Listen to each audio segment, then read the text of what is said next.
อดีมีโอกาสได้ลงพื้นที่นะครับมาออกมาบ้านนอกนะครับมาลงพื้นที่อันที่เห็นอยู่นี่คือใบยาสูบนะครับที่เอาไปเฮ็ดเป็นยาสูบนะครับอันนี้คือใบยาสูบนะครับ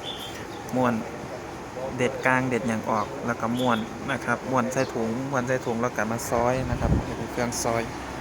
อ่าซอยแล้วก็โอ้นะครับสุดลูกหูลูกตาเลย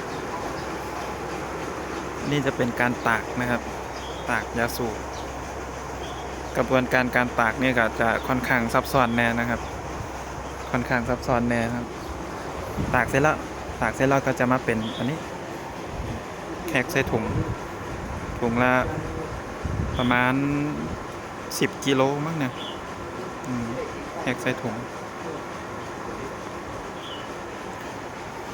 อันนี้จะเป็นพื้นเพจะเป็นหมู่บ้านเฮ็ดยาสูบนะครับเป็นชาวเกษตรยาสูบสวยงาม